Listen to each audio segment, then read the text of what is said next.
Howdy, and welcome to Risky Standard, an actual play podcast featuring a rowdy group of best friends playing tabletop role-playing games together. I'm your host and GM, Mitch Broesder. You can find me over on Twitter at MagnesiumB, and you can find the show over on Twitter at Standard Risky. With me tonight, I've got Pete Loftus. Hey, what's up? I'm Pete. Not unlike the Aurelian shipbreaker, I am a hulking giant of a man poured into a tiny brass suit. We got Malcolm Hall here. Hey, howdy. Boy, let me tell you, it is summer in the South here, and I have been enjoying the sweet, sweet serenades of the cicadas. Not as sweet as the sweet tea that I sip on the porch. He's dabbing his brow with Chantilly lace right now. Not as sweet as the sweet tea I sip on the porch with my bare feet. And, of course, Timothy Mans. Good to be here, guys. Just wanted to let you know, Malcolm is looking great in that seersucker suit. I wish you guys could all see it. He looks just dandy. Me, on the other hand, as always, fully nude. Let's get ready to play. And if you want to post some images of your favorite seersucker suits, you can hop on over to our Discord channel. There's a link to that in the show notes or over on our Twitter. Oh, we have a website, too. We also have a website, risky-standard.com. Right now, still a little bare bones. We're getting all of the episodes uploaded there. Probably going to throw some extra content in there soon as we kind of keep chugging along closer and closer to the end of Season 1 and the start of Season 2, which will be upcoming. I think we'll probably have some more news about that pretty soon. We're kind of finalizing what the shape of all that's going to look like. But stay tuned. Check out in the Discord. We'll probably be posting updates there as well. Tonight, we are continuing our ongoing campaign of Beam Saber by Austin Ramsey. As always, you can find Beam Saber over at austinsitch.io page. Link to that is also in the show notes. So tonight we are returning to what might be the climactic end of our most recent mission, one that has seen the squad infiltrating the Grenfield base known as Installation Violet, hidden beneath the derelict district known as Wormtown in the city of Coronatus itself. And we had kind of like a high action session last time that saw you guys kind of fighting your way into this cradle chamber, setting the cog unit to kind of protect your ascent from the invading Grenfield security troops as you climbed the cradle, got to the top of this device, and we had sort of a little bit of a heated discussion about destroying it versus trying to learn something from it or utilize it. And in the midst of that conversation, you were greeted by Wager Felbar, the right-hand man of the Grenfield Corporation, their fixer, their sort of operations officer, and his elite squad of Grenfield shock troopers. And Wager approached wearing his sort of heavy suit of Aurelian power armor, Aurelian shipbreaker armor. There's a little bit of a back and forth until, Carta, you managed to bank an explosive rifle shot and nail the fundamental generator on the back of Wager's power armor, which did take that armor out of the fight, opening Wager up to a more direct attack. But in the process, the fundamental explosion of that generator destroyed the walkway that both you and Wager were standing on, and sent you both plummeting below, managing to land bruised, battered, but still alive on the lowest layer of this walkway-strewn chasm, perched perilously over this just immense pit in the earth. And that is right about where we had left things off, if I'm not mistaken. Yeah, that is true. Yep. Couldn't agree with you more, Mitch. Yeah, so things are looking dire, right? Carta, has just hit this walkway below. At the same time, Myers, half destroyed suit with Meyer inside of it, have crashed onto that same walkway, right? Below the both of you, a seemingly endless drop into this pit full of orichalcum and who knows what else. Wait, I'm sorry. It was Meyer in the suit, or was Wager? Oh, sorry, Wager in the suit. Well, I was gonna be like, whoa, when did that happen? No, my bad. Yeah, Wager in the suit. That'd be funny. A little nerd in a power armor suit. Meanwhile, yeah, Carta and Des. Sorry, I kind of got all my names mixed up today. Meanwhile, Rhodes and Des, you two are still standing on top of the cradle. There are a handful of these Grenfield shock troopers. They're wearing these kind of like powered exoskeletons over their tactical armor. One of them had fallen into the endless abyss below when the explosion took down the walkway. The other three are kind of hiding on the, not hiding, but they're perched on the other side, on the far end of this like kind of third level. The walkway to the actual cradle control platform now destroyed, leaving you two a little bit stranded on top of it, but also for at least the moment, a kind of safe distance from those guys. But before we kind of zoom back into this, though, before we kind of pick right back up here, I think maybe I kind of want to take our camera away from the scene entirely. We survey the destruction that's happened in the cradle room, right? The alarm lights are still flashing on and off. There is the kind of intermittent gunfire as the COG unit exchanges shots with the Grenfield troops on the lower levels. And I think our camera rises, and it rises through the earth itself until it emerges out into daylight. And I think I want to get us like a shot of what's happening above Installation Violet. I think that there is a large stage that has been set up and constructed. It hangs with banners that have the Grenfield logo, this kind of surveyor's compass. And there is, a large crowd gathered here today. Despite the somewhat short notice of this announcement, Grenfield's people have put in the work to ensure that there has been a considerable turnout for this kind of big special announcement in the urban renewal zone. So I think, our camera gets to kind of helicopter glide over the scene. We see the crowd spreading around. We see the stage with these Grenfield banners. And then we see the big kind of open construction pit where the foundations are being laid for the... Yes, not a helicopter shot. It's an aerolifter shot. Thank you, Pete. Thank you.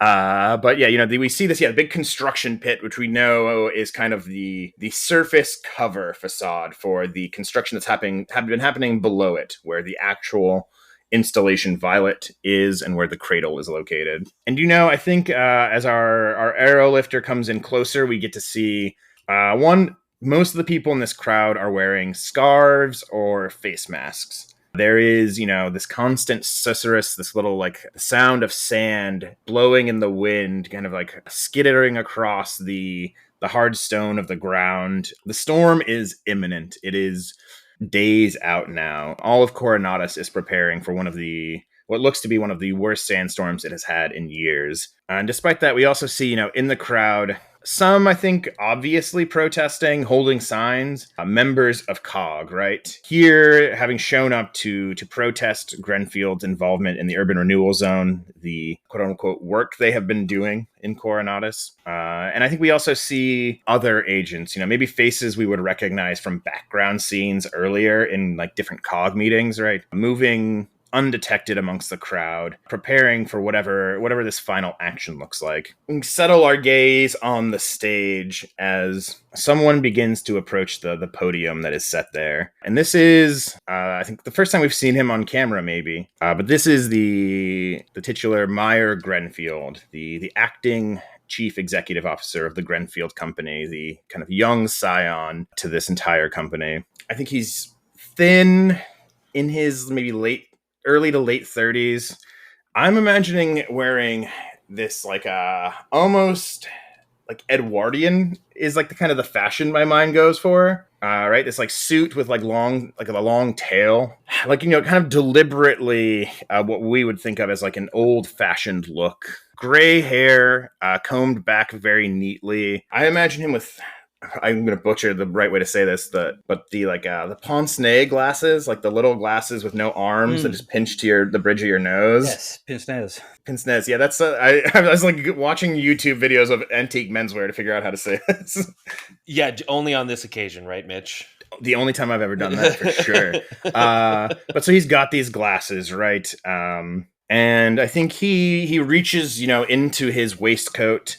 I think he withdraws, a pocket watch that pops open. And when he pops it open, there's like a little holographic feed that emerges. He looks around a little bothered, a little consternated, and then approaches the podium and I think begins to speak. And I don't want to do like a whole speech here necessarily, right? But I think it is something to this effect that starts of, a lot of gratitude, a lot of, I admire Grenfield. I'm the acting executive officer of Grenfield Surveyed Acquisitions. I want to thank everyone today for braving this weather. Grenfield is a company that loves Coronatus, has been investing in Coronatus for years and investing in its people. It has invested more into expanding its operations here on Imber than in any other region of the Commonwealth. Grenfield believes in Coronatus. And I think, there's like a big gesture to this open construction pit nearby. For the last several years, the Grenfield Corporation has been investing in the people of this city by working to renew one of its most blighted and poverty-stricken regions, trying to change the reputation of this wonderful neighborhood some call Wormtown. Sour face when he says it. And as he's talking, I think, our camera sees the air around him occasionally warbles and shifts. And it is the effect of these grains of sand hitting the kind of invisible barrier of the force field that has been erected around this stage to protect Meyer. And, I think an annoyed look crosses his face as he sees these kind of like brief alterations in the air caused by the interaction of the sand and the force field. And he finishes by saying, "I'm here today to announce the next step in our ongoing efforts. Behind you, you see an excavation, one that will serve as the foundation for our next investment in Coronatus, the Grenfield Institute for Education and Development." And he goes on to describe what will be a university for the residents of Coronatus, a place where they can pursue an education in fields like fundamental mineralogy, geology, cartography. And this is not just a university, it's a promise from Grenfield that we are invested in Coronatus and we intend to stay here. And, I think as like this speech continues on, our camera starts to sink back into the earth. And it travels through bedrock and tunnel until it emerges once more into the vast cavernous chamber of the cradle, with these alarm lights flashing on and off and like the whooping siren blaring, smoke and plasma still curling into the air from the edges of the walkway that has been destroyed by Wager's destroyed armor. And I think we can kind of come back in at this moment. So Tim, Carta's down there on this bottom layer of the walkway. I think you've hit the ground, like 12, 15 feet away from you. Wager has landed, crashed into the walkway. His armor half destroyed, shredded, falling off of him, still smoking. And I think your rifle fallen on the ground in the middle distance between you two. And, you took the level 2 damage. You're battered. You already have a grazed leg from an earlier shot. You're in a rough shape. And I think the world is still swimming, and maybe we don't return right to you. I think, there's this moment now where you both just took a big fall and a big hit, and you're recovering. And I think we trail back up to the top of this cradle. In the immediate aftermath, Desmond, Rhodes, Wager's armor just exploded. It destroyed the walkway and sent Carta and Wager falling into the chasm below. I think in this exact moment, you don't even know if Carta is dead or alive. If he caught something below, or if he has just fallen into this almost bottomless chasm, right? Into this deep vein of orichalcum, far, far below. And so there's this pause, this moment, right? And I think these shock troopers, their powered exo armor on the kind of circular walkway across from you are also in this moment of shock. They've just seen their leader fall as well. They also don't know yet if he's gone, if Wager has also been lost to the pit. But I think the middle one of them, this young Lectorian, is the first of anyone to act here. Unless anybody has the the ability that says that you act faster than everybody, which I don't think anyone has taken in this game, right? Damn, I could have taken it. You could have. I decided to go with a different one.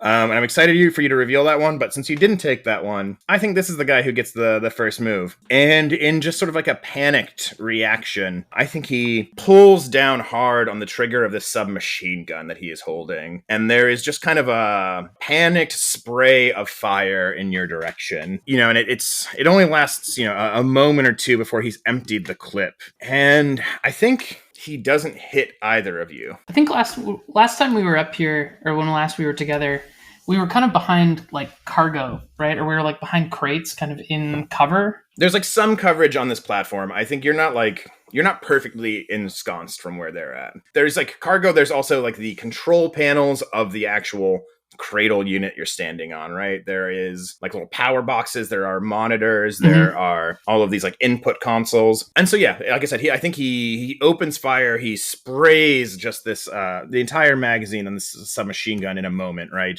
Just trigger fully depressed. And he doesn't hit either of you. Between the cover you're in and the kind of like wild recklessness of his own aim, you are left unharmed. But I think we do see some of these bullets slamming kind of just willy-nilly, left and right, wildly into the consoles and the monitors and the different like power regulators that are stationed on the top of this control platform. And as we hear the dry click of his submachine gun emptying, we start to hear another sound, a loud whirring. And I think you two both feel it in your feet, a vibration that starts to shake through the entire cradle unit, this massive metallic beehive whose bottom tip is a kind of enormous cut prism pointing down towards the chasm. It starts to shudder slightly. And all at once, all across these consoles, lights start to go off. These monitors start to flicker to life. The actual lights of the room that you are in start to flicker. Somehow, through sheer misfortune, his wild spray of fire striking the consoles has shorted something. It has started to power up the cradle. The machine is starting to turn on. There's power suddenly surging to like all the consoles. They're coming to life, right? Like there's beeps and boot up sounds and lights turning on, even as like sparks are starting to spray out of some of these control panels where they have been shredded by this spray of fire. He's hit a short. He's done something that has kicked this machine into action. It is starting to power up. And I think that's where I'd like to hand it over to you guys. You have this beat of this moment where I think, like I said, like the dry click of his submachine gun emptying, and then there's like a beat of just sort of like, there's still a little bit of a loss on the other side of this this gap. They've watched their leader fall, and now this machine has started to come to life without anyone intending for it to. Yeah. I am imagining this as like Des and Rhodes are kind of like on either there's like a little aisle between us or something, both kind of back behind a console, kind of pressed up here, hunkered a bit. And I think Rhodes kind of like turning to Des, following my lead on this, I guess. And I'm going to call out kind of over top of this console to these, I think 3 guys, you said? How many of them are there in the squad? There are 3 of these like shock troopers. And then below you on the lower levels, there are kind of these like, just regular like kind of Grenfield security guys who do not have like fancy armor, do not have fancy weapons, who are engaged in a kind of like gunfight with the cog unit you stationed below. Right. I think like calling out over this, I'm still kind of looking at Desmond. I'm not like maybe leaving cover yet, but as this, empty clip is like clack, clack, clack, like there's nothing there, giving it like a half beat. Rhodes calling out, I think would say, do you know who I am? You with the empty clip. Do you know who we are? And I think at that point, like even kind of stepping out a little bit, I don't know, I'm imagining some of them looking over the ledge, right? And I think, like, do you think it would be you, of all people? You're going to put a stop to this? It's okay, you can talk. Are you trying to take an action here? Yeah, I'm about to reveal who I am, I think. Okay, yeah. And I think like kind of stepping out, around this corner, right, would be like continuing on my little monologue, I guess. But I've been fighting this war for over a century. The Concordat hasn't stopped me. Your pathetic Commonwealth has barely left a dent. Even though we're here underneath the chandelier of your intrusion, you have 2 options in front of you. You can do the smart thing, put your weapons down, we can see what's up with your boss, or you can die down here. My name is Rhodes Rampart. former general of the ring, I suppose. Something in between now. You've probably heard of us. It would be wise to stop. And I think these three are kind of all held in this paralyzed moment of indecision. I think the one who opened fire is like holding the spare magazine in his hand, like about to slot it in, staring hard at you. The other two have kind of taken a half step back from the ledge, holding their own weapons, not aimed fully at you anymore, kind of half up, half down. They are briefly stunned here because this sounds to me like you are utilizing a move of yours. Yes, I'm using my move in the Ace playbook, the Red Comet. When you have a reputation as a pilot of great skill, whether fairly earned or not, you try to impress or dismay someone using your reputation, you take 1d forward. When you reveal yourself with a dramatic action, those around you are briefly stunned. Hold on. If I remember correctly, you've never successfully rolled this action, right? I don't know that I've ever rolled it.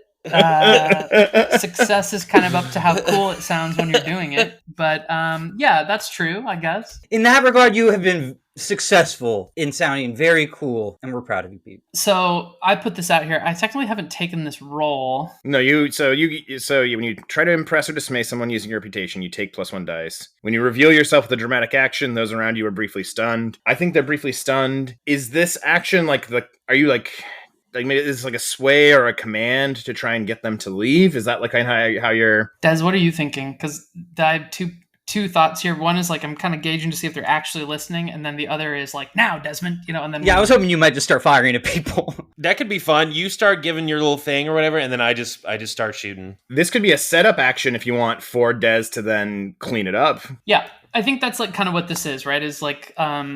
stepping out here, right? It'd be like, wise to stop. And I think even, I don't know what this guy's doing with the like clip here, but I think maybe that's when we kind of just spring into a little coordinated gunfire here, doing some gun kata. So I think first, if you want to, let's roll this setup action, right? That will tell us, and then if you can give Desmond better position or effect. Okay. So this is probably struggle. I think it's command or sway to like set it up, right? You're talking to them, right? That's true. I think because if this is like you're giving a speech to kind of lull them into a distracted state so that Des can take advantage, right? Right. Then I think that this is probably a setup action where you're going to give Desmond improved position or effect on his roll. Okay. I'm going to roll sway, I think, because I'm kind of negotiating here. Yeah. You might negotiate better ceasefire terms is literally one of the examples there. And you get an extra dice here because you are using Red Comet. Okay, so I'm rolling 3d6 on the setup. And this is risky standard, I think, probably, right?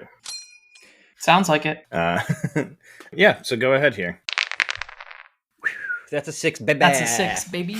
There's a 6. Oh, guess who's back in town? So on a 6, right? This is a full success, and this, working as a setup action here. I think you were like looking at a pretty desperate situation, and you would have had, going forward, you'd have standard effect against these guys. I think that this is like, on a 6. I'm happy to say this is improved position and effect. These are Wager's shock troopers. These are not like the regular Joe Schmo of the Grenfield security team, right? They have been chosen by Wager Felbar specifically to like follow under his lead, to fight beside him. They are hard-bitten mercenaries, not conscripts. But that all said, right, that works against them here a little bit, maybe, because they have been briefed about the possibility of who they might see here today. They are aware of Rhodes Rampart's combat record. They are aware of the successes of the Black Star Constellation on Imber thus far. And so I think, Rhodes, as you speak, I think they know they can't just cut and run. That won't work for them, but they want to think about it for a second. It makes them hesitate. It draws their attention away. They are not thinking about the other guy on that platform at all. Which means, Desmond, you're free to play here. Worth reiterating, right? There is a 4-segment clock that represents the kind of fighting ability of these shock troopers. It is currently out of 1 of 4 segments. But Rhodes has got them kind of enraptured momentarily. They are kind of loosely gathered. They are on this circular pathway that goes around the edge of the chamber. That is on the 3rd floor, right? There is no longer an actual walkway between the part of the cradle that you are on and where they are at. That was what got destroyed by Wager falling. So there's a little distance there, but you're also an agile, nimble little chiropteran. You got ways of getting around. You've got guns. You've got other tools. How are you taking advantage of this moment? What are you going to try and do here? I mean, I thought about throwing a tard of some sort, but I don't think that would be a good idea, given the close quarters that we're in. Bombs are fun. That's interesting for sure. That's a way to take out, several. Well, I mean, I don't want to. Okay, we're already gonna blow something up down here. We gotta get down there one way or the other, I guess. Yeah. So, and yeah, I'm just gonna level the shotgun at each of them one at a time, and hopefully have enough time to get all three. You're staying in position. You're coming up with the shotgun. I'm just gonna pop up like it's a what's that game? Time Crisis? Yeah. Stepping on the pedal. Stepping on the pedal. I'm popping out. I'm shooting. I'm coming and blasting. So I think that this is like risky, great effect because of the setup. The bonuses you're getting from the setup action here. I can see prowl or struggle. Those are both kind of when you struggle, you employ lethal or less than lethal violence. When you prowl, you might stab an unsuspecting foe. I think popping out secretly is, Yeah, I mean, I think it's got to be struggle, but do you think that ambush comes into play here? Am I attacking from a hiding? I feel like you got to give me something to make it that it's from hiding, because right now you're just popping up from the place you were, right? Yeah, that's a good point. Give it if you can make that happen for me. I want to give you that dice. Where does the hiding element come in? You know what I mean? Yeah, maybe if I were to. Is there some like moving around here? If I could slide and maybe sort of Prince of Persia my way on the outside of the platform, and so that I pop up behind them and shoot at them from behind. Well, aren't there like these cables like dangling? Oh, I could go up top. Well, from what Mitch described, there's like a bunch of cabling hanging down from the ceiling. There's cabling that goes up into the ceiling and then into like the infrastructure above, right? It's drawing power, probably from the city itself, amongst other things. So there's all these different cables that hang down and then connect into different parts of the cradle here. Okay, what if I jump up, climb a cable, infrastructure, while Rhodes is doing this whole thing? We're gonna sort of retcon this in. I've jumped up. I'm walking above the drop ceiling or whatever. Ooh. And then I can shoot it down at them from death from above style. That works for me. Like if you're climbing up there, we haven't seen the camo come on yet in this. Ooh, I totally forget that every time I have that. Yes. Let's see. I'll mark that right now. So if you're like Predator style climbing up and then like creeping over on top of them. Yeah. I like that. That's not a struggle roll anymore. That's a prowl roll. That's prowl, baby. And that is absolutely attacking from hiding or springing a trap. Yes. That's an ambush, all right. So in that case, I'd say prowl, risky, great effect. If you can succeed here, that's going to be enough to wipe these guys out. Okay, so should I roll a prowl and then a struggle with the modifier? Should I do prowl first and then when I get there, another roll? No, I think the prowl can just encompass all of this, right? It's the climbing, it's the sneaking over, because it's more about you getting over there unseen than it is about like the gunfight aspect, because Rhodes has got them paying attention to him. All right, cool. So I'm rolling 3d6. I'm gonna do. I'm just gonna stay natty on that one. I'm not gonna push myself at this time. 6, baby. Save some 6s for me, boys. Rolling hot tonight. So I think, on a 6, you're nimble, you're unarmed, you're unharmed right now. You don't have any damage. You're able to move silently and swiftly. Like Desmond's a nimble little acrobatic guy. I don't think it's that hard for you to like scale some of these cables while they're all eyes on road. And I think, as you creep over to where they're at, like I said, they're held enraptured. In this mixture of fear and uncertainty as Rhodes is like laying out the path before them. And kind of right as you get into place, I think there's a lot of like rigging, right? There are struts and supports running all along like the roof of this place, holding these bundles of cables, running back down to like the other walkways and things supporting those. And as you kind of get across this gap, so you're standing over where they are at. I think you see that one in the middle, the one who took the first round of shots, slams the clip back in. He goes to raise the weapon, and that's the signal for the other two. And then that is, I think, simultaneously, it's the signal for Desmond. Rhodes has not talked them off the path of violence. And you are in the perfect place with the perfect line of sight and the perfect timing to stop each and every one of them before they have a chance to react. Wow. Wait, let me get one. I want a shot too. Well, you'll get your chance. You'll get your chance.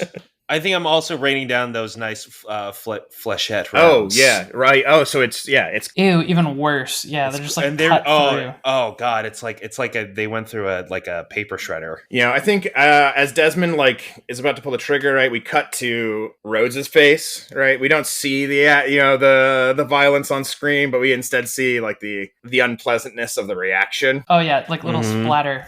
It's like a samurai movie. Like, well, I guess you've decided for them. And then, Rhodes, underneath your feet, there's another shutter as this machine continues to power up. And I'm going to do two things really quickly here. I am going to fill the Grenfield Shock Troopers clock. It is now at 4 of 4 segments. With a great effect, you have filled the 3 remaining segments of that clock. The Grenfield Shock Troopers are no longer a force to deal with. However, I am going to create a different clock here, a 4-segment clock that is going to be called Cradle Activation. Now I'm going to start it off here at 1 of 4 segments. You've stopped the threat of the shock troopers. Their actions have initiated some kind of booting up process for the cradle. It is powering up, continuing to draw power. You can hear, I think the alarms actually, as your final shot rings out from the shotgun, Des, I think the alarms abruptly stop. The power for whatever was making them go has been instead rerouted to booting up the cradle unit, which is, like I said, rumbling beneath your feet, Rhodes. And I think maybe that's a good moment, as our camera turns towards like the cradle, it looks down and we start to move down, kind of flitting in between the different walkways and the different support struts to find this walkway on the lowest level, kind of parallel to where the enormous prism that is at the bottom of the cradle is, right? That is kind of in the background of our shot as we come down to where Carta and Wager Felbar are both lying on this steel walkway, having just started to rouse. As this cradle starts to activate, I think you're both, although you don't know what Wager's feeling, but you know what you're feeling, Carta. You suddenly feel this strange kind of sensation wash over you. Your whole body hurts right now. You've just fallen like 30 feet and landed on this metal catwalk.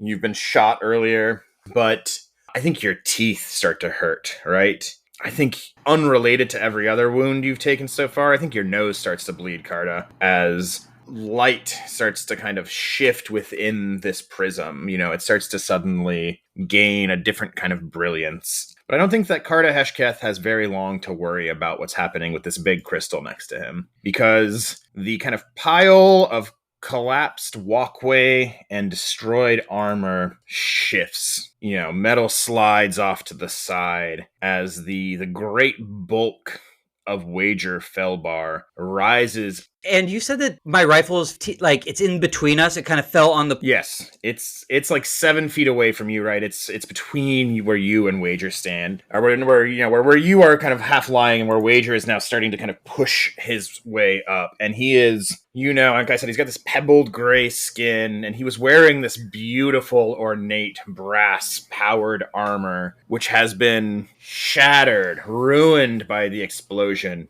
that came from that battery pack. I think like one of the arms has just been completely torn off. And I think as he stands, he grabs a piece of the breastplate and rips it away from him. It's still smoldering and cindering with like the plasmic burn, and it is like kind of, like sloughing off of him as he rises to his full height. Breathing heavy. I think he reaches down. He was using this energy rifle before, this like lever action energy rifle.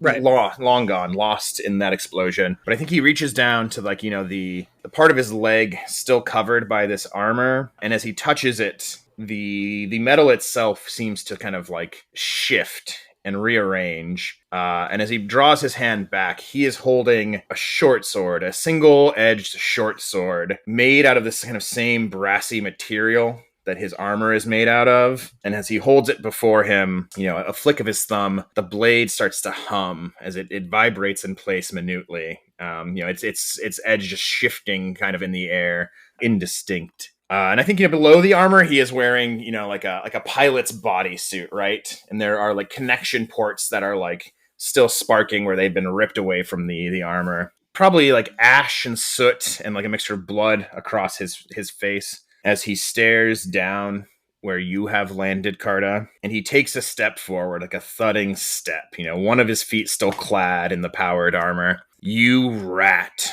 you whelp. There was more history in that armor than in this entire world. And for what? And I think, as he takes a step forward and swings out with that sword at the walkway, just kind of in anger and, like a hot knife through butter, it just carves through the handguard, like the handrail next to him, just takes away a piece of it. And then he stops. He doesn't take another step closer. He says, "Stand up. Let's finish this. It doesn't matter anyway. You can't stop what's happening here." Something about bringing a gun to a knife fight. Well, I think in this moment, as he does this, he is bubbling up with this rage. And Carta is going to kind of take this action to like, he's playing like maybe he's a little bit more hurt. And he's like trying to get up and like he maybe falls to his knees first. He stands up and looks like he's about to fall forward, and then is diving for the gun. But he's okay. He's already trying to like limping forward towards it, and he is diving for it. If he can get to the gun, great. If not, in this moment, he has been thinking about other ways because he knows that this is going to be close quarters. He, as much as he has used that gun to get him out of a lot of problems, he's not dumb. And in the training he's been doing with the cogs and any of the reconnaissance work he's been doing, he knew that there was going to be probably some close quarters. He wasn't going to always have the shot that he needed to take. So in this moment, he is ready to pull some tricks out that, belie the way that, Wager may think of the gun as his crutch. But he's still trying to reach for it right now in this moment. Dive for it. If he can get it, great. If not, he's ready to fight. And if you get the gun, what's your plan, right? Like, well, if I can get the gun, great. I will try to swing and get a shot in. If not, the hope, and again, this could be something we see after we get the gun. But Carta has also, one question. If I'm marking armor, that's 2 load to have. That's 2 load. That would close me out. That would close you out right now. However, you do have a well-programmed hunter robot that you have not given any weapons to yet. If you wanted to get your drone to drop you something, that's not out of the. Oh yeah, that's already a part of it. Yeah, but right now we're lunging for that gun so that even if he can like get a quick shot off to the kneecap to a whatever it is, that would be great. If not, he will move forward with his next plan. So, what action do you think that you are taking here?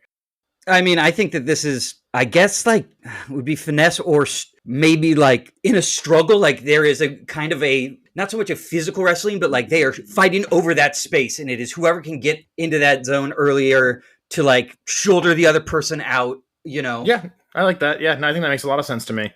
Struggle for sure. I am going to have to hit you with the hard truth here, my friend. I'm hurt. You're battered and you have a grazed leg. So I think that this would normally be desperate, but with great effect because you've got fine weapons, right? Mm-hmm. And he's unarmored. You're using a fine weapon against an unarmored target. I would give you great effect on that normally. But you have a grazed leg, which means I think that this leap to grab a gun quickly is going to have less effect, which is going to put you at risk, at desperate standard. Desperate standard, baby. Okay. But you're also battered. You are physically in a rough shape. That is going to take away a dice from your roll. So I'm going in, taking the worst. Right now you're at struggle with no dice, which means you're rolling 2d6 and taking the lowest result. Just to reiterate where you're at right now. Yes, you have the level 2 damage battered. the level 1 harm, grazed leg. And then Carta right now has 8 out of 9 stress filled. So pushing is also not really an option here. Okay. I think in this moment, it's hard for me to imagine how someone's assisting you, like, just yet, unless someone has, like, a show up in the nick of time pitch. I could offer you a collateral die here. I would love to offer you a collateral die here. Which would put you back up to 1, which is better than 0. That's true. Yeah, that could be a good option. I'm just trying to see whether in the moment we play it out, because I have another idea for what happens in this dive for a gun. Again, with the like limping, some of that is very real, but there is some acting that is going into it, because in this moment, Carta almost wants Wager to kind of get closer to him. Okay. So I'll tell you what the collateral die would be. Okay. And you can decide if you want to take that or if you want to roll 0. It's 2d6, take the lowest. I think the collateral die here is pretty easy and obvious for me. It's that whatever process has accidentally been initiated with the cradle, it's going faster than we thought. I'm going to take another segment on the cradle activation as the machine starts booting up more rapidly and more aggressively. And when that clock is filled, the cradle will be fully active, which means you'll all be next to this giant kind of semi-malfunctioning fundamental machine, which I think could have dangerous consequences for everyone. But that would only put it at 2 out of 4 segments, so you'd still have plenty of time to deal with it. Right. I guess, yeah, I'll take that collateral because I could use a dice for sure in this situation. Yeah. Right, let's give you another segment on the cradle activation clock. It's now a 2 out of 4. When it reaches 4, the cradle will be fully active. Some stuff's going to start happening, but we're not there yet. So where we are at is that, Tim, you have 1d6 to roll on a desperate standard prowl, right? Yep. Or struggle, we said. Struggle, thank you. This is a struggle for sure. I'm struggling, baby. All right, we're going to hit this roll. 1d6. I'm so stressed out right now. Oh, 4. God damn it. All right. You said it. You shouldn't have said it's not it. a failure. That's not a failure. Not a failure. That's not a failure. So it's not a failure. It's not That's a failure. important. Yeah. I just want to reiterate before Mitch. I want to give you a second to talk, but I just want to say it's not a failure. You said it was going to hurt. I did We say knew it was gonna this. hurt, We right? knew this. Right, We yeah. knew this. We got to do what honesty demands. But a 4 is a success at a cost, right? It's not a failure. The pilot does it, but there's a desperate consequence. You get the gun. Oh, perfect. Problem solved. It hurts, right? As soon as you start moving, your nerves explode with pain. You are in bad shape, but you get to the gun. In fact, you're faster than Wager thinks that you're going to be, and I think you can see that surprise kind of play across his face. And he takes a step forward, but he's slow about it. He doesn't like rush at you. He doesn't like scramble in the way that I think Carta is scrambling a little bit. There's like sort of a self-assuredness here. And so as a reminder, Wager Felbar had started this mission. He had 2 clocks that he had to deal with. One was a 6-segment clock that represented the armor he was wearing that you've already destroyed. He has a second 6-segment clock that represents him, his will to continue fighting, his life force. That is a 6-segment clock. I'm going to tick 2 segments on it now. I think you hit him with I think you catch him with a shot center mass. There is like a bloom of blood across this pilot's suit that he's wearing underneath his armor as you catch him in the torso with a shot. The barrel of the rifle still smoking, and then he just steps forward.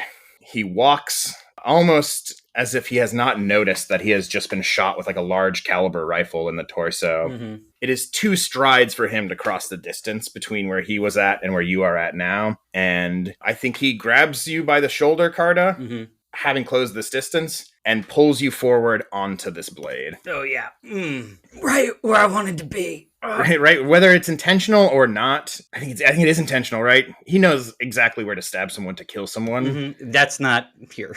That's not what he has done to you. And so I'm going to give you it's really straightforward. It's the level 2 harm stabbed. A classic. Mm-hmm. He has just punctured you. He's drawn you onto this blade. I will give you now, of course, though.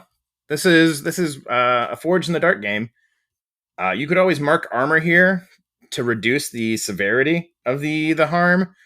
You could choose to resist. This is probably a prowess resistance. So you would roll 2d6 plus one more from your Forged in the Fire squad ability. So you would roll 3d6, and then you would take 6 stress minus the highest result of those dice. Then I would stress out and take a scar, right? Unless you rolled a 6, yeah. Okay. So you could do that now, or you could take this damage. But you are, he is pulling you onto the blade. He is pulling you close. Okay. Before I answer this, something to clarify for the use of my drone. Yeah. I do not have the Terminator ability with it, but the well-programmed hunter drone says your robot obeys your commands and anticipates your actions, can carry 2 load of general pilot gear or scout pilot gear. Does that mean if I was trying to command it to do something, it could place explosement? It could do All that, right. yes. I think you have to control it either verbally or with your smartphone, your palm device or something like that. But it could place explosives. Okay. Yes, that is. God damn it! All right. Boys, do you know what we're going to do? Then I think in this moment we are going to use my last 2 load to mark armor to try to take down some of the damage of that. That closes out that does close out my pilot gear that I came in with. And you said that with our with our squad upgrade that it gives us extra gear and tools. So I think we made a mistake last time we were talking about this a lot. It is not gear and supplies, as we kept saying. It is gear and tools. Different pocket. Yeah, different pocket. That is what the recon rigging does.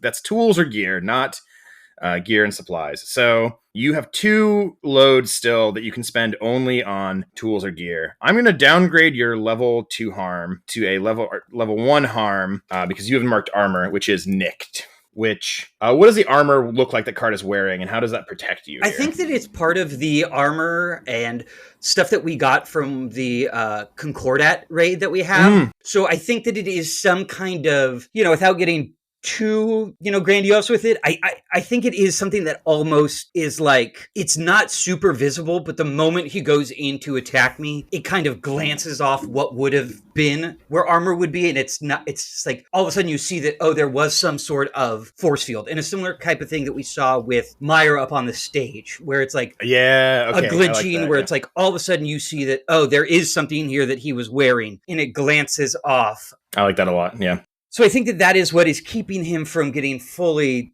just impaled on the sword. In this moment, does that catch Wager off guard enough that Carta would be able to push away to either try to get another type of shot in, or at least to have enough moment to, without having to vocalize what he's trying to do, call over, at least let the drone know, this is where I am at, come to me. Yeah, I would say, if that's what you want to do, like right off if you just want to roll right into your next action right here, we can chain that together, if that's like the sequence of events here. Yeah, I think maybe like even visually it's like, he goes in and he thinks that he's going to just kind of like hit the lower, I don't know, wherever like someone's liver might be, where it's just like, it's to the side of the gut. It's not going through the middle. Like it just causes like him to like glance off of it. And in that moment, Carta can kind of roll and get the gun ready for another shot, and bop, bop, bop on the arm receiver. Drone is heading his way. That is, I think, what the next move is. And hopefully this drone gets here soon and we will be able to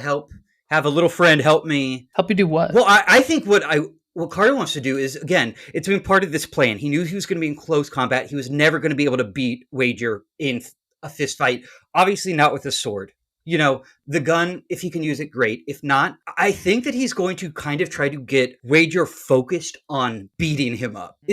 Wager wants to see him hurt. He's been called a rat. He's taken some pleasure in torturing the rat. And I think that if Carta knows that if he can keep Wager focused on him, that this drone can come in and hopefully just like, he's focused, it lands, boom, hits him with a charge, like a place explosive on the back. Like a Ukrainian drone. Right. And it just it lands on him. And Carta... It's got a shuttlecock attached to it so it lands nice and even. Yeah. Yeah. And it just hopefully, if that explosive works well, just like, it scares Carta because he knows that Wager will be close to him, but is hoping that in his mind, the vision of Wager over him as that goes off will shield him from potential damage, or he's willing to take that if that means that Wager is out. I mean, do you want to make that roll now? Should we just do that? Sure. Let's just do that. Okay. Yeah. I mean, I think, all right. What's the action you want to use here? That's the what you've pushed back, you've rolled back. We get the tight zoom on your hand flying across like the command module on your little wrist unit, and wager a snarl, another step your direction, looking at the place where you're. I think like the circuits are fried out now on this like concordat force field armor, right? It will not protect you for another go, but he's looking at his own weapon, like a mild frustration. In this moment, I think this whole thing is a struggle. It's close combat. It's I don't think it's a finesse because it's not like agility. It is a sloppy but necessary movements he needs to make to get out of the way and make himself be able to get off the shot and get that drone here, so that because he knows that the armor will not save him another time. I think this is still desperate, but because this is, I think, less about your like physicality now, right? This is like about like getting this it's more about positioning now. It's more about holding your own for a moment until you can get the drone in. Yeah, I'm not going to reduce the effect here. This is not about you getting to a place quickly, right? Mm-hmm. It's about you just kind of holding your ground long enough for the thing to happen. And if I push myself here, I would take a scar. You would take 2 stress, yeah. Which there's kind of a question mark. Can you push yourself if you don't have 2 stress boxes to check? I suspect the answer is rules is worded, maybe not. But I'm down to say if you want to spend your last 2 stress to give yourself a scar here, what that will do is it will take you out of the scene temporarily. Right. Unless you choose to take a dire action. Mm-hmm. And so the way that works is, when you fill your stress bar, you are temporarily removed from a scene. And then your stress is all gone. You get a scar and you return later at an appropriate time during the mission. If you push on recklessly, you can take a dire action. The dire action will let you ignore all existing harm or damage penalties. You can't spend any more stress to push yourself after this. And you can continue taking actions as long as you continue to get 6s on your rolls. Right. Just 6s. That's all you have to get. Yeah. But the first time you get a 5 or lower, that's your last action. You are, a dire action kind of represents you pushing yourself to your absolute limits. Mm-hmm. And then after taking that last action, you will receive an appropriate level 3 harm. And you'll be removed from the scene in bad shape. But hey, if you roll a critical success while you have a dire action, you'll heal 1 stress, and you'll be cooking again. You'll be back. I'm back, baby. So do you want to push yourself here? Do you want to move yourself into like scar dire action zone? I think so. Or do you want to? I think so. All right. I think this is the time that I think at this point it's Carta. What other option would there be? This is the person who has been haunting his dreams for years and years. This has been the laugh that he's heard as he tries to fall asleep at night. This is the shadow that has always been looming on the horizon. In this moment, he feels it's not even no pushing hesitation. himself. It's just what has to happen. It is just the choice. So does this qualify as sharpshooter because you're pushing yourself in addition to your normal benefits? Ooh, I was already caught up in just stressing out, but I guess that is true. Mitchell, does it? It could if you want to use one of these options, yeah. Sure. I mean, if I'm already taking the stress to push myself, might as well use sharpshooter to try to get a better thing off to give myself any more time for that drone to get in here, do the work I need it to do.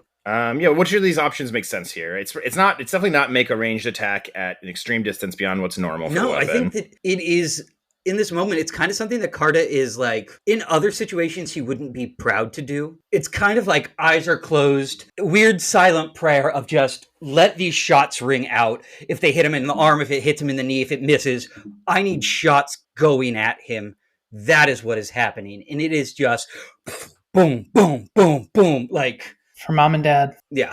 Okay. I think if that's the case, to suppress him like that, maybe this is risky instead of desperate. Okay. Because you suppress him. This barrage of shots kind of holds him in place and stops him from closing the rest of the distance right away. Right. And just cutting you up while you're waiting for the drone to arrive. So that puts you up to 2d6 on a struggle here. Go ahead and mark that last stress. Let's mark it up. I'll offer you a collateral die here. Sure. This is a mean one, but I think it makes sense, right, for what's happening here. Collateral die, the drone is destroyed during this attempt. Oh, fuck me. Yeah, you'll have it on your next mission or whatever, but it would be out of commission for the rest of this mission if you want to take that third die here. It'll work, obviously. It works for this, obviously, but either if you fail, that drone gets swatted out of the air, maybe. Is having that third die worth it? It's the only way to get the Devil's Crate, I'll tell you that. It's true. I think you should scrap it. And if you're saying take the collateral, and if it goes, there's other solutions that will have to be figured out. All right. Yeah, that's one way of putting it. Yeah, I will stress out and die here, and you guys will just be able to carry my body out. And You don't die here. of course I don't. All right, yeah, let's take that collateral. Let's take three. Let's take 3. All right. Well, this is the funnest role I've ever taken in my entire life. Stakes are high. So yeah, you're just shot after shot with the rifle as Wager steps forward, and you're hitting him, right? You are getting these shots on the body, on the limbs, and he is kind of impassive, like hulking form, still pressing forward. Some of the shots are hitting like the scraps of power armor and pinging off, but it's holding him back long enough that we see from behind the shape of the drone, navigating its way around the myriad cables and walkways and support struts, like zooming in for his back. All right, give me 3d6. 3d6. Let's go. Big shout out to Carta. I can't look. 5. Oh. Did you ever name that drone? In this moment, it's fucking called a prayer. I don't know. Prayer. I like prayer. Send up a prayer. 5. Ooh. So close. So here's how it plays out. Your drone comes in. You're opening these shots as Wager is stepping forward. And this is what is this, a 4 or 5? This is not a failure. Not a failure. And so with great effect is what you had. I'm going to take 3 more segments on Wager's clock. Just going to put him at 5 out of 6 segments. He is nearly defeated because these shots ring out. You're hitting him over and over. It keeps him from closing the distance and cutting you to ribbons. And you can see it, right? Threading its way towards him. And right as your drone is like about to make contact, it's a couple feet away. He turns almost without, almost as if he's still looking at you as he does it, but he just turns and swings his arm holding the blade in a big arc behind him to strike down the drone. But what Wager has not anticipated, what he's not expected in this moment, is that this is not a drone carrying a gun or some kind of like bladed implement, some kind of way of hurting him that way. And so as this vibro blade makes contact with the drone, and then the ready to detonate explosives it's holding, they go off. And there is a burst of sound and light as these explosives detonate, and it shakes. It's a roar that fills the chamber. It shakes the catwalk.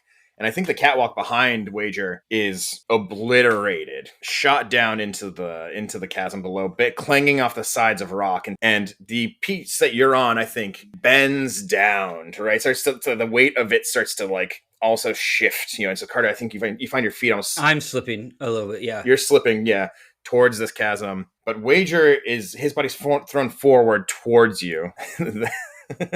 Yes, Pete, the weight of descension. The weight of descension. Thank you. Okay. Wish you guys could see the chat because I am so funny. But yeah, Wager's, the force of the explosion takes the breath out of your lungs and it hurls Wager forward. I think a few things kind of happen all in short order, right? His like smoking, charred body is sent sliding across the walkway up towards you. And at the same time, that sword he was holding, still intact, still one piece, undamaged by the force of the explosion. It kind of curls through the air and then lands and stabs into the walkway, like right next to you. Mm-hmm.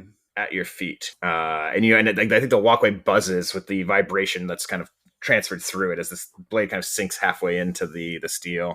And Wager, is lying on the catwalk below you. He is burnt. More of the armor has been blown away. He is like smoldering. His right arm, the one that was holding the blade, is mangled and destroyed. He is. I think at first, you think you've done it. Right. You've killed Wager Felbar. And then, like a snake striking in an instant, he's up again. Half of his face smoking still from the heat of the explosion. He's up on his feet and on top of you, Carta. And I think as he approaches you, he swings one massive arm and bats your rifle away like it was a matchstick.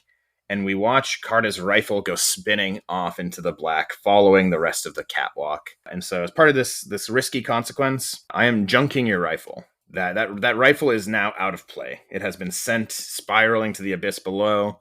It is gone, just the same as your drone has also been destroyed. Oh, thank God I got a bunch of other weapons to use. Thank God you're not totally full on your load right now. Yeah. And I think, he knocks that gun, sends it flying, and then his left hand, his only still functional hand, shoots forward, I think, to grip Carta by the throat. And you are now full up on stress, Carta. And I think that is the moment I want to leave you on, right? Is Carta's bleeding and wounded. It's all you can do to still stand up. And somehow through all of it, Wager is still, charred, half dead, but still bent on ending this fight his way. And so as this massive palm makes contact with your throat and his fingers curl around it, I'd like to cut our camera back up to the top of the cradle.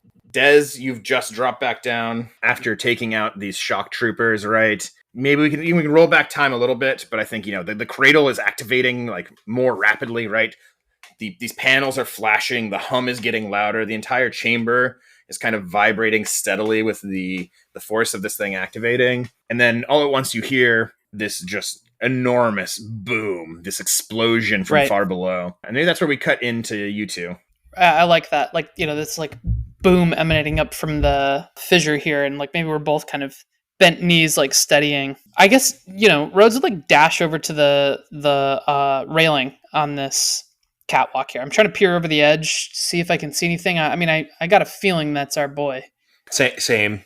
I think you're both able from opposite ends to peer down, and you can see the smoking remains of the catwalk. Right, it's it is 30, 40 feet below where you're at right now, right? It is a drop. You can see the smoking remains of this catwalk, and you can hear the creaking metal as it bends, and you can see the bulk of Wager Felbar, charred, ruined, half recognizable, has advanced on Carta. And at the same time, there's another echo of exchanged gunshots as the cogs try and hold their own against the regular Grenfield security forces. Which I think that fight has been just kind of is playing out across this middle level still as all this is happening. For ease of bookkeeping, I'm not going to roll a bunch of fortune dice against each other. I think they're holding each other in check for the moment. I think Rhodes is torn right now. I think looking at Des, even just, I think shaking his head a little bit. I think looking down, looking up, I'm not going to let them put a shackle on what's buried here. I'm sorry. Wait, who? I can't let this fucking thing turn on. Oh, yeah, no, totally. Yeah, let's blow it up. What about Carta? That didn't sound good.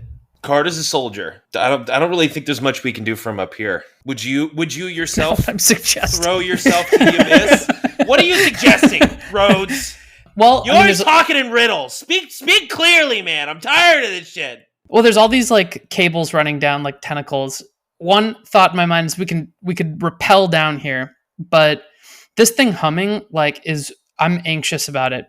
You said there's consoles flicking on around us, right? Are these monitors displaying anything obvious, an initialization sequence? Or yeah, right. There is, one of them is initialization sequence, and then there's another one, right? That's flashing alert, power limiter inactive. There's I think another thing that's flashing engage emergency override. I think there's a lot of alerts flashing as this thing is turning on. It was not meant to turn on this way. It is not booting up. Right. It's correctly. The wrong sequence. Yeah. Yes.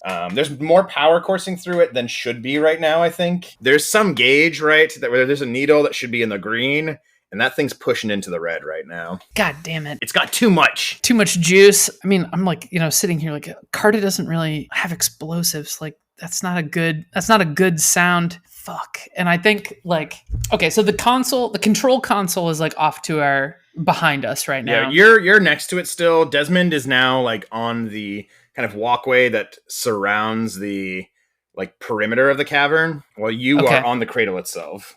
I am flipping to the machine, one of these kind of computers, wherever the interface is here, and I'm imagining It's a big console, lots of like switches with covers and like all kinds of stuff. Oh, and like yeah, scanning this, Greebles for days. I'm looking for like an emergency like input. And in my mind, it's like a big chunky sci-fi, like there's like a switches you got to throw for like some hatch to open. And I'm going to try and interface with this thing, because if the cradle is allowed to operate and turn on like this is like I don't know if this is true or not, but Rhodes is sensing this as like, this is the fuel entering like the catalyst. And so I need to try to stop it. In whatever way they're trying to activate like the lattice beneath Ember, I'm going to try and throw myself in between it and something else. So I don't know what that sounds like. Maybe this is engineer. It's probably interface, which I have nothing in. We love to do this. We love to do stuff that we are specifically not trained up in. Can I flash back? What do you want to flash back to do? I want to have flashed back to have basically, like, whether we stole it from the original one or gotten it from the attendant, like, I want the apparatus, like, spike, like the seed. Oh, like the one you were going to use in Farron's Bluff? Yeah. Ooh. Brother, yes, you can flash back to that. Yes, King. Yeah, I think that's I'll give you a no stress flashback. You could have absolutely have done that. And, like, I think flashing back to this is probably a conversation we didn't get on screen before. I think this is laying out some of what I got from Abel Selkirk, right? Which is like explaining this more or less, trying to get it on to like speaking to the apparatus through an attendant, right? And it's like, It's Seldom Row, right? This is you in Seldom Row's workshop, right? Both of you illuminated by the clacking kinetic sculpture that is like her apparatus terminal in the center of her lab, right? And I think this is like kind of echoing what I was talking about last session too, with what they don't understand, what the Concordat overlooks and the Commonwealth sees as property is our only chance at fighting back. This is not a bulwark. It's a living thing. Then like if the ring is here to preserve and sustain life, what greater gift is there than to grant, a planetary consciousness its own freedom, right? Like, and I think that is the hope in this. And I think that the apparatus is maybe a little bit of a risky bet, but it's better than the alternative. I think Seldom Row, right, approaches the clattering kinetic like sculptural terminal that is her apparatus node. And as she approaches it, the tiles like unfurl to the sides to like reveal a chamber within it. And there is one of these data knives, this little like spike with like little apparatus tendrils growing out of it. It's there waiting for her to grab. And she, I think, reverently picks it up in both hands. The tiles close behind her. And then she presents it to you, right? Like it is a holy gift. Yeah, I think Rhodes like kneels, right? Like is accepting it on one knee.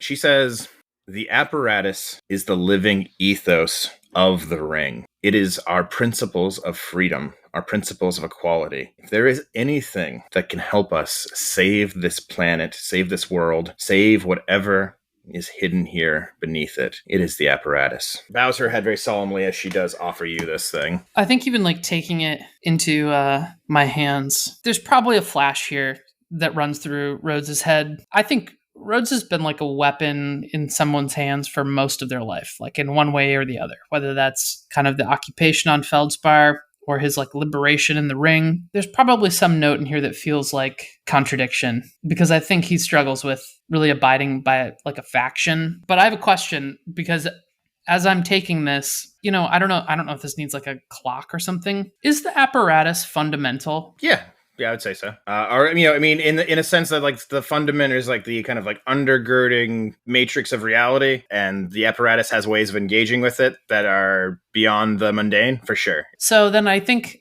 accepting this burden, whatever, flashing back to the present or flashing forward to the present, Rhodes has probably kept this data knife in a pocket on the vest this whole time, close to the arm, covered in the dust moss. And I think pulling it out here in this moment anyway, I don't know if there's any cross-contamination there, but I'm imagining, between the cradle and the data knife here, like the dust moth synthesis is like vibrating, kind of pulsing. And I think whatever this is, this like control panel, steam emits whatever, like as the doors part in this port is open on the console. Mm-hmm. I think Rhodes is like going to push. I'm imagining it as like, kind of like a round, like it looks like maybe the cable inserted in here at some point. And I think taking this data knife with the hand, where the dust moss has crept in, like pushing it like deep into this machine. Do I still have to interface? Because that's not going to go well. I think you still got to roll the dice, baby. This is, that's what this is. What I will just say though is having this now, mark this as a tool. This is like one load. It's an, apparatus data knife. You still got to interface here, but I'm going to give you... Like, does it get like a fine designation? Because that's our faction. This is going to be... I'm going to improve your position and effect. I think this would have been like desperate, limited before. I'm going to give you risky great here. Okay, I'm going to push. That makes sense to me. That'll give you a dice. Yeah, it's going to give me 1. I don't know if Desmond has a way to help here. No, wait. Oh shit, I accidentally hit stop. I want to... Fuck. I accidentally hit roll already, but it's a 5. You want to?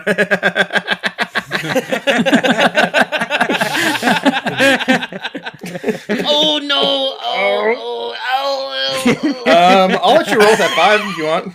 Yeah, I mean, I guess so. I honestly couldn't help you. I'm not really a computer guy. Yeah. Again, I hate that I'm literally a computer man in this, but for a guy who's no interface, that's pretty lucky. So I'll take the 5. That sounds good to me. Mitch, we're gonna stick with the 5, which again is a partial success. It is, yeah. That is not a failure. It's not a failure. It's not a failure. Partial success. That is. They call it a partial. Actually. Yeah. That's partial. Because I'm partial to it. Well, I'll be partial to that success. I'm gonna give you. I'm just gonna be real nice and easy here. This is the level 2 harm overloaded. As you insert the knife, right? It goes in, right? I imagine like almost like a seed pod breaking open at the end. Dozens of these like snake-like squirming little black cables break out from the knife and launch themselves into the rest of like the console that you're like plunging it into. Mm-hmm. And at the same time, like you said, I think the dust moss on your arm, is like rising. It is pulsating with energy. Thrumming. At the same time, down below, a thin beam of light starts to emit from the point of that prism at the bottom of the cradle, and it illuminates the very edges of this enormous chasm as this light goes down and far, far below makes contact with a rich vein of this iridescent orichalcum. And suddenly there's light spilling out from below the chasm, right? It's suddenly the entire, I feel like the entire chamber is actually thrown into kind of like negative relief briefly, right? Like the colors are inverted. I'm just going to describe it as the kind of like montage of images that you get, Rhodes. And this is why you are overloaded. You are literally coursing with fundamental energy that is pumping up through the cradle and the monitors that's happening. But I think also... Oh yeah, I was imagining those like tendril things also just like slapping around his forearm. Like I'm like stuck in this, yeah. And you start getting like a flash of images. And it is different places all over Ember. At first, you are just seeing rooms. You are seeing... you get a brief image. It's Seldom Rose Lab. It is a grainy CCTV image of a street corner in the Shadow District, right? It is, it's the first time we get an image at all on the screen of it, right? But it is the beautiful cliffside city of Sedge. A flash of it. The home base of the ring on Ember, right? You just get an image of that from the perspective of something like a dog height on the ground looking around. And then you get more and more of these images flashing in sequence. And I think there's like a moment where you realize you get that forest feeling again that you got when you were using the redshift earlier to try and like seek out fundamental signatures, but you're in the forest right now. You are in some way here combining your thought processes with the apparatus. And then you feel an emptiness, like a great emptiness coming from below you. It is the thing below you. It is the lattice of Ember calling out to you. It has like a missing piece, and it is asking you to be that piece. And I think, I like out of like your frame, Rhodes, we start to see like hear pops of circuits overloading and like see faint smoke rising out from between like the the joints of your frame. And then all at once, I think there's like a snap, snap, snap, snap, snap, snap, snap, as the cables suddenly retract, flying back into the hilt of this knife. And there is kind of like almost like an exhalation as the machine stops shuddering. The light starts to falter and break apart. I am going to reduce the clock for the cradle activation by 2 segments on your success here. You have held back it from like overloading itself and interacting with the lattice in a potentially extremely dangerous way. I'm going to echo the last belief I had written my first belief with Hyacinth here, I think, in communicating, which like was, I knew you on Feldspar. And I think like this is resonant for Rhodes. Like there's this, I think, familiarity or like a distant sense of something. That fits here. I think, yeah, I like that. And yeah, I think like, the blade itself almost forces its own way out of the console, right? As this is finished. Gross. And I think, you know what, actually it does also. So I think you're overloaded, right? You're taking that harm here. I think you're fizzing, your brain is spinning with this kaleidoscope of images. I think those like cables that were on the data knife reach out and like attach to your vest, and they bring that knife back into the pocket it was in. It protects and conceals itself. And while all this is happening, Desmond, you can see below, while this is happening with Rhodes, you see Carta and Wager Felbar down below. Wager has risen up. He has stepped forward. He has grabbed Carta by the throat and knocked his gun aside. And so you have time now to do something here. But I also know, Carta, you might be the one who wants to finish this off. So I don't know if this is like, if Des is offering an assist here, how we want to play this out. I'm opening it, but I want to pass the camera over to you two and figure out what the play is here. Well, I would say that you had talked about offering a dire option, and there is a level that if I can take that and it finishes off Wager, I will probably just take this. The sword vibrated into, the platform where we are next to. I don't know if there's a way where, Des, if you can do something to keep me from falling, if I make some kind of dire action, like go for the sword and cut off the arm that is around my throat so that Wager falls back and I am left kind of dangling from some sort of, climber's gear where I am being held up by some sort of like... Yeah, what do you got in mind, Des? Well, I was going to sort of hop down and slide on one of those cables and maybe like sort of jump on, maybe like sort of put my legs around his neck, like he's given me like I'm riding on his shoulders, and maybe like gouge his eyes out or something. See if you can get down there first. Yeah. I'm gonna eat your eyeballs. I'm the Batman. I'm gonna eat your eyeballs. I wanted to do something like that, or I mean, at least an assist. I could take him out. I know that would piss you off. You're not taking him out. No. Son. I couldn't. And like I could, but I couldn't possibly. That's what I'm saying. So mechanically, actually, you can't, right? Oh yeah, that's a good point. Yeah, Carta has to spend his. So I think that also. Well, actually, maybe it's not time for that. Never mind.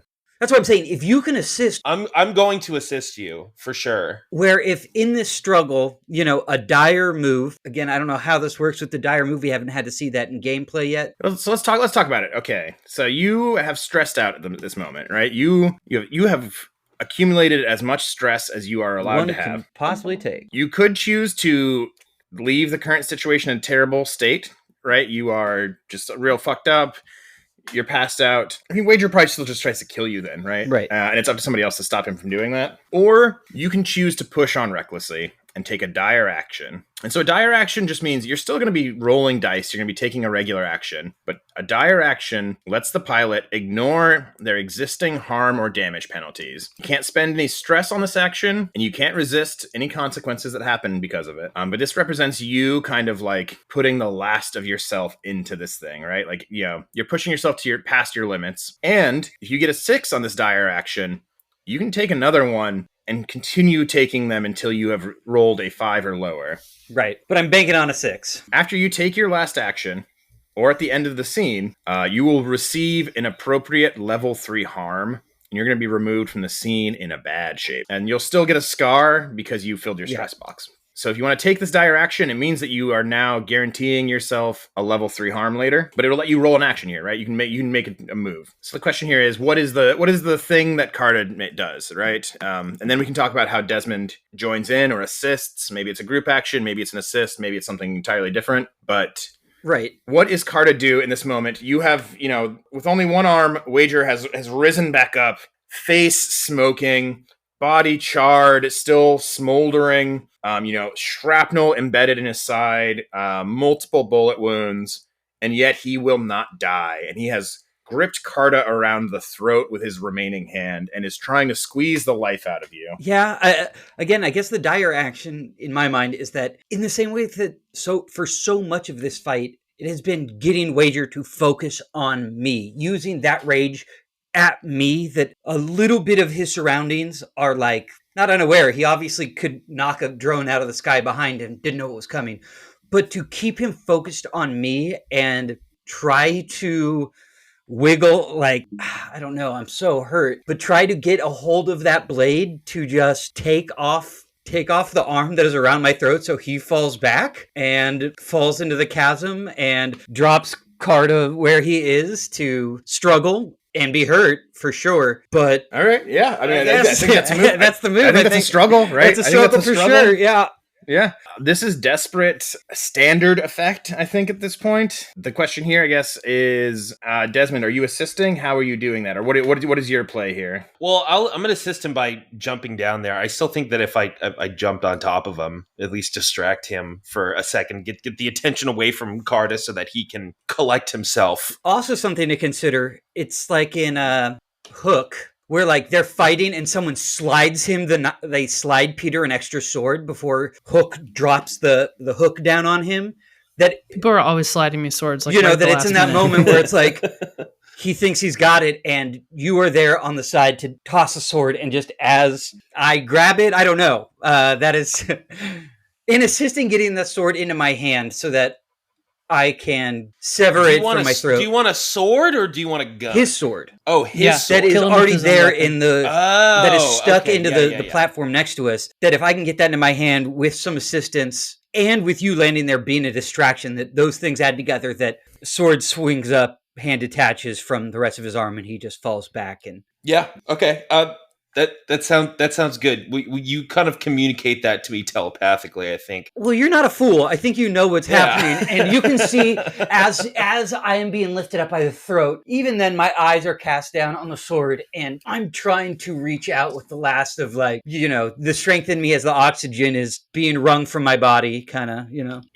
What if it's like the force of Desmond hitting his back is the thing that lowers you enough to be able to get it? Oh yeah, that's great. I have one question for you, Desmond. Are you swinging down there? Yeah, I was gonna say. Or are you gliding down there? Oh, yep. I know it's still late in the season, but I still wanted to maybe wait to do this, but I think the moment's right. I'm gonna jump down and fly there. Just a short glide. Okay, yeah. Chiropterans cannot style. Fly on their own, but they can. Yeah. They can fall with style, let's say. Hell yeah, baby. So it's going to take you... What's your relationship to Carta right now? 3. It's going to take you 3 stress, baby. Yep.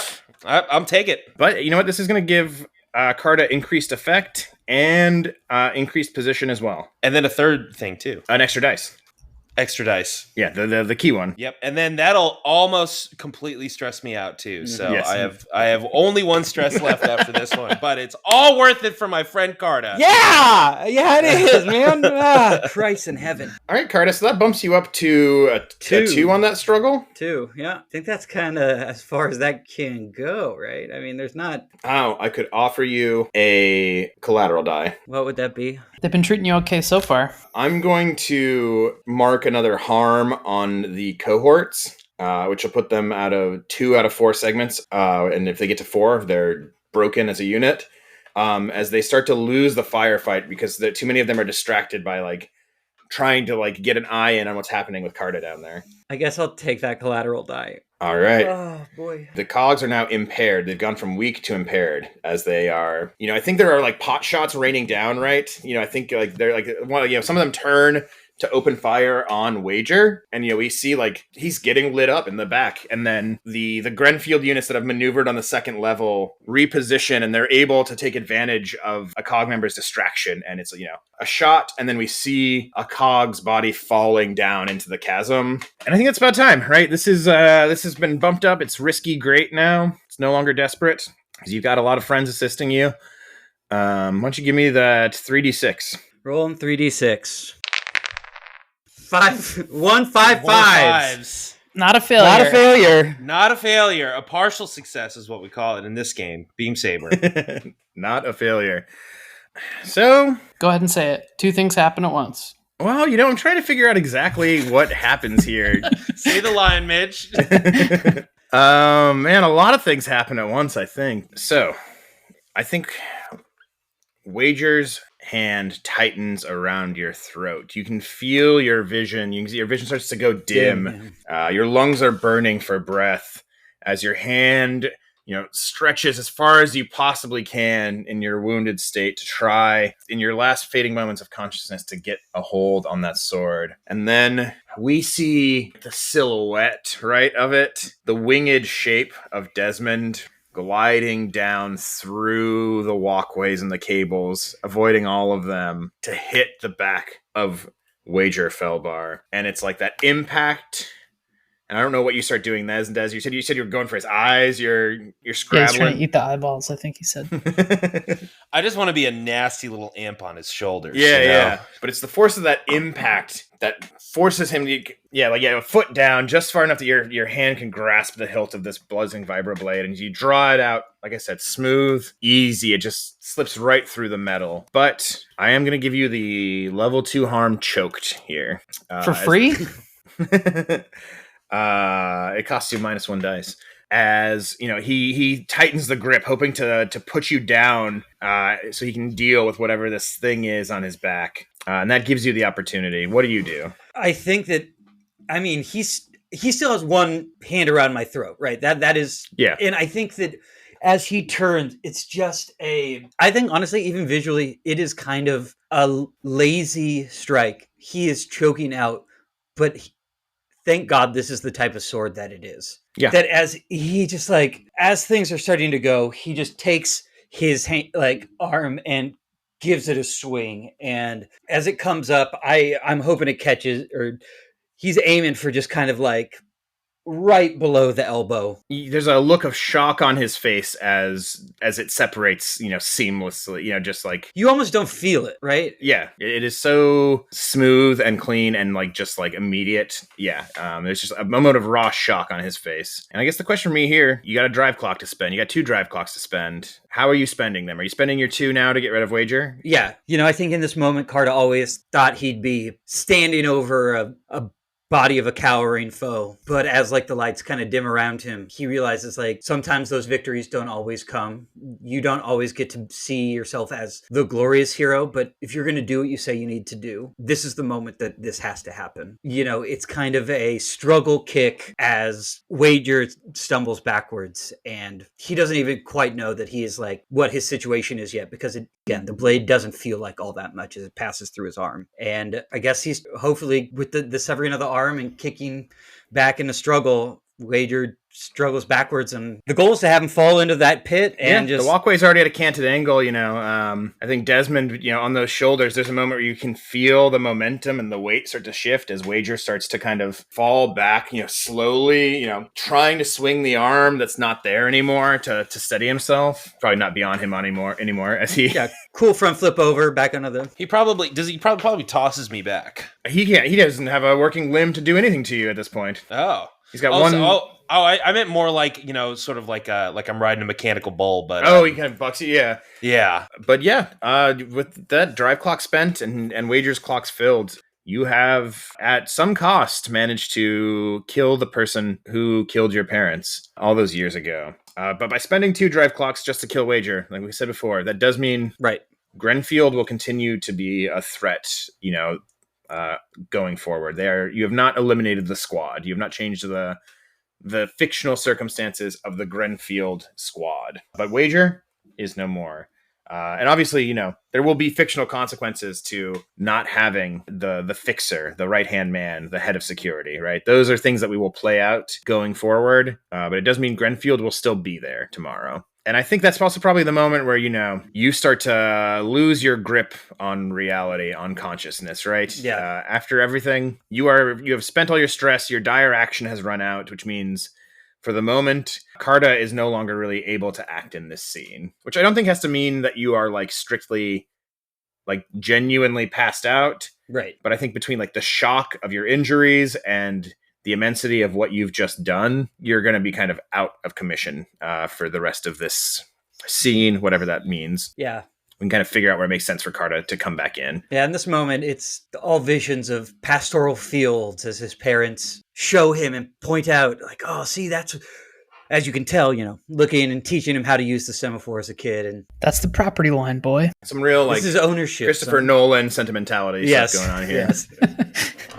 So Desmond and Rhodes. There's still kind of a firefight happening on the middle level. The cogs are holding their own against the Grenfield security forces, but they're starting to lose ground. They will not be able to keep those guys at bay forever. Carta, Des, you can see, right, is barely cognizant. Is not going to be a help here. And is also unarmed, bleeding, bloody, bruised, broken. Yeah, I think, Desmond is now not with me, so I'm the only one on the catwalk above, right? You're on the catwalk above. Des, you're on the lower level next to Carta. You're also next to the big crystal element of the cradle, the thing that kind of was transmitting this beam of energy down below before has now since, over the course of this interaction, light has petered out. The inversion of colors has dissipated as the cradle now is set back to an inactive mode. You haven't blown it up yet, and you haven't gotten out of here. Those are kind of the two big question marks. Oh, I'm not blowing it up. Why not? The cradle? Yes, the cradle. We're going to leave it for them to use? No. What you have some secret third thing? I think going over to the console, I think peering down, right? Maybe there's this little. Oh, I think holds it before this. I've we've tied up Carta and we've hoisted him up to the second level, and he's napping peacefully next to the thing while we're talking. Upside down. Yeah. Well, maybe this is on the throat mics, because I think it's a combat scene on the second floor. Yeah. So I think this is throat mics, right? You're I've got Carta or whatever. Because there is a question of you got to get your boy out of here. But and I think tapping on the throat mics, good. Make sure he's okay. We're all settled up here. Okay. And I think GM, what's happening with all of this since the data knife penetrated it? You've deactivated it. It is no longer booting up. I will say this though, if you don't destroy this cradle, then it will be a thing Grenfield can try and use again at some point. However, you inserted a blade of the apparatus into it. The apparatus now has probably a functioning schematic of what this thing is and how to use it. That's my thought. So I'm gonna kind of go over to this console. This probably the same one where maybe this, these cables are kind of still licking around or doing whatever, and typing into the console. I want to hit the command line of, I don't know, wake up sleeper ... It's not, so you're not, the machine's not running right now. You've turned it off. That is the thing that you've managed to avoid is it turning on without the So we have to break it. Can I use this or not? I don't think that you can safely activate it and use it right now. One, it's been shot up, right? The actual console is not fully functional. You've got the knowledge you need to replicate this thing's effect, but I don't think that right now with no training, Rhodes can safely boot up and use this machine. Sure. I think between the damage it has sustained, you also you stabbed a big knife into it, which did let you suck out its information, but has not boosted its integrity. Sure. There's a bullet hole right where the enter is supposed to be. If Rhodes wants to stay behind, there's a world where you could try and get this thing going, but it would mean Cog is fighting a losing fight below you. There are still Grenfield security forces here, and there's probably going to be more coming. Okay, fair enough. I think you've now going forward are going to have a blueprint to make your own or to utilize one, you know what I mean, the next time when you have a less frenetic situation. I think getting on the throat mic to Des is like, Desmond, wiring shot up here. We're not going to get anything else done. It's time to go. I'm going to wire this thing to blow. Yeah. I'm glad you've come to your senses. Meet me topside. I think they're having a party upstairs. All right, I'll work on it. And I guess with that, I'm going to... So, is there like a clear power source here? Or like I think there are like multiple different like fundamental generators kind of stationed around this room. I think that there are a few smaller ones on top of like the control panels, like near where you're at. But like I said, I think like part of like what all these cables up above it are doing is drawing power into it also from like generators above, right? Hidden on the work site or in the surrounding Grenfield buildings. This thing drinks so much power. I don't know if there's like a singular, like obvious, like I'll blow this generator up, but I think there's like, there are structural supports you could blow up to stop this thing from being held in place. There are the controls themselves you could destroy. Yeah. So I think with that, I'm going to try and, I'm up here by myself. So I'm going to plant explosives around this like catwalk housing, basically the support structure here, and try and rig it so it kind of collapses down into this pit, but I'm not blowing up the actual like crystal hive piece that this thing is kind of fusing. I'm trying not to damage that, but I want to destroy whatever's here. Placed explosives and demolition tools. I don't think I have anything else like clever to use, but basically I want to kind of like burn out whatever's still here and give us enough time to get out. Yeah. So how do we want to handle like what does it look like to get out of here? Wait a second, though. If this explodes and there's a pit upstairs, is this going to like cave in all of these bystanders who are going to fall into this kind of bottomless chasm? I think there's a safe enough distance from the edges of this pit that unless you had a much more powerful explosive, you're probably not going to be able to bring down that much earth. Right, because they would have also have accounted for any type of error that occurred in theirs. That it's definitely going to leave a big impression where that pit is, but it's not going to, like take down half of Wormtown or anything. But like, I want to move towards, I don't think we have to get like super granular here. I think you have time up there, Rhodes, to plant these explosives. Before I do, is there anything like here that I can prove or like basically show what Grenfield is trying to do? Because if we go up to the surface and they're having this whole, hey, Grenfield's great, we're doing whatever this big announcement is, we haven't really disrupted that. Like, is there some thing here? It was my impression that was like what the job of COG was upstairs, right? Of like the COG units on the ground was to like be distributing like leaflets and flyers and like information. Like that was like what we had talked about when we were planning the mission, was like, the accompanying action is like what COG does up above. Cool. Then yeah, I'm gonna rig these explosives and make my way towards the lift. Young Desmond, what are you doing down there? I guess I'm just gonna try and get Carta on his feet enough to probably not climb. Is there any way that I can get up there from down here that isn't directly shimmy up a cable? I mean, if you used some like climbing gear, right? You could probably like a grapnel anchor or something. Yeah, I'll use a you got grapnel anchor. Still. Yep, I'm gonna mark my climbing gear, and I'm going to strap Carta to myself, and pull myself up with one of those little hand climbers and some rope. Ascender, descender. Ascender, yeah. So what is is COG retreating with you? Like, what does this look like? Is there, do we think there's a role here, or is this kind of like where we cut out now to kind of? Oh, I think we're like falling in, right? Like your COG is like covering retreating fire, like in the like getaway. That's my interpretation anyway. Yeah, get people up to the gate level or whatever, and then just fire back down in. And... Yep. Yeah. Are you guys going out through the tunnels, or are you trying to get to the surface? I guess that's my other question. Surface, I think. The surface, we want to watch it. Yeah. Yeah, I think let's try and go through the surface. I don't see why not. You might get caught. Oh, yeah, there's that. But there's going to be chaos, because I'm not that confident that the tunnels are structurally sound. Like, we kind of blew up a bunch of stuff in here. I don't want to get trapped underground in a tomb. So, like, out of game talk, I don't know that there's like another role we need to have here per se.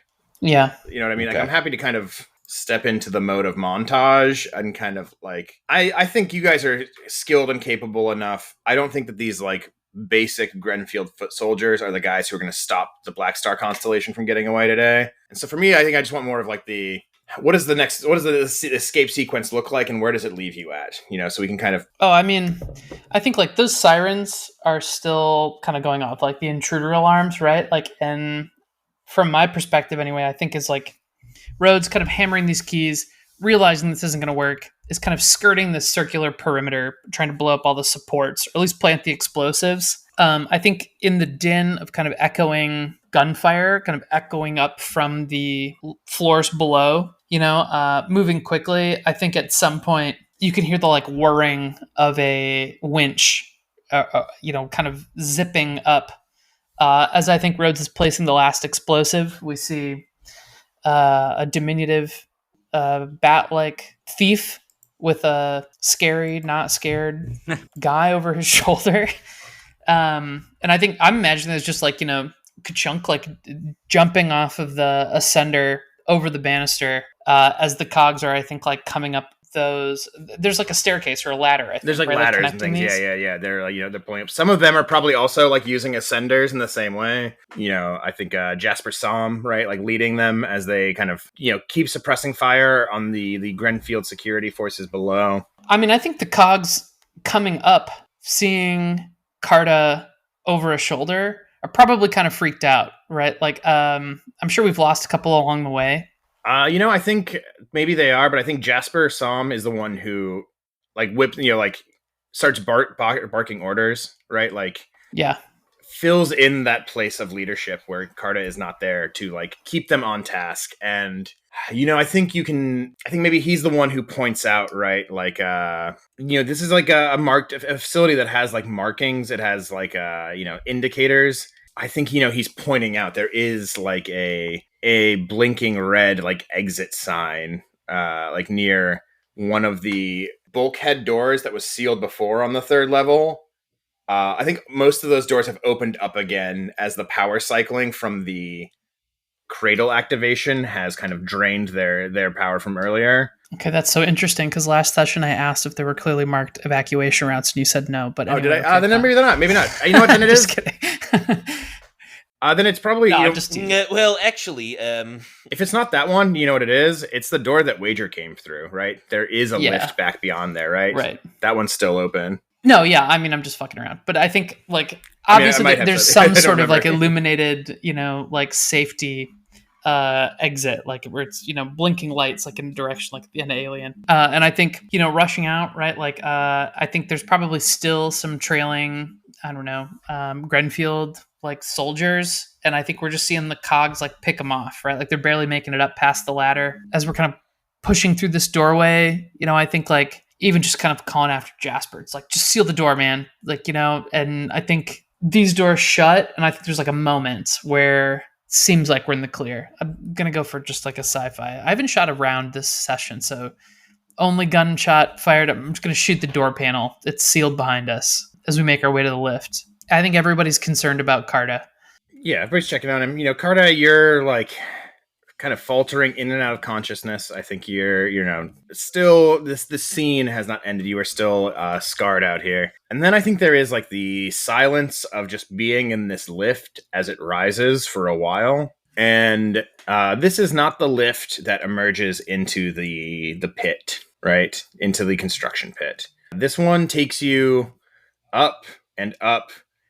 And then when it finally stops, you are inside a kind of like nondescript storage room. Someone could walk into this room and not realize that they were looking at an elevator that leads to like a secret mad science base underneath. Oh, it just looks like the broom closet. That's it looks fun. like a freight elevator in a car, like in a storage room, and there is strangely no one around. And I'm gonna take the camera here for a second because I think as you like shuffle your way out, it's very clear that you are in like a Grenfield office building, and it is mostly empty. I think there are like a few people who not guards, who are not soldiers, who are like just people in like, business casual, like professional workwear, who see this like banged up, bloodied, heavily armed squad of soldiers roaming through the halls, and they get out of the way. And then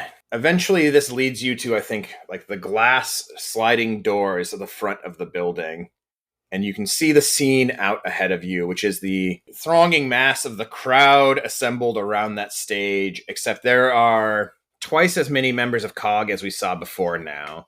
And they are handing out these, like, I imagine it's like whatever, like these little data sticks, these little like disposable hollow projectors that like are thumbing through, and is this like laid out case for what Grenfield has been doing on Imber, right? This was like the idea was to reveal like what they've been doing, the things that you found in their files, the people they've killed, the secrets they've been keeping. And I think overhead, the arrow lifter with Zed and Bitter is moving over the crowd, right?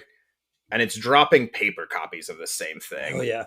And I think you can see like Grenfield is on this. Meyer Grenfield is on the stage, right? But he has pulled back from the podium, and there are now more security guards on the podium, and it's clear that they're all talking like in hushed, hurried voices. Like listening into earpieces. And someone throws something. It's a brick, it's a bottle, it's something, but it smashes against that invisible barrier. And then there's another thing as the crowd, like the energy of the crowd starts to change as more and more people start reading the information that's being distributed.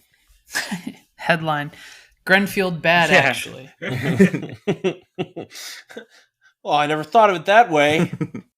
I think like in this moment anyway is where I like want to try to wake up Carta, right? Of like kind of out of his stupor here or something, where we're like, setting him up or something, and like kind of, I'm not like slapping his cheek or whatever, but like, kind of stirring him out of that slumber. And it's like, Carta, wake up, man. You did it. You did it. It's over. Look what you built. Feels good. Blood out of the corner of your mouth. Feels good, man. But as I put my shoulder on Rhodes, shoulder, and the other on Dez's to like kind of get up, looks to Rhodes, it's never over. And looks to Dez, and I know I didn't do it. We did. Together. High five. So we can blow up that bomb? Oh, yeah. That's it right now, right? Like, we did it as we all put our hands in. And we all put our hands on the plunger. Yeah. Eruption.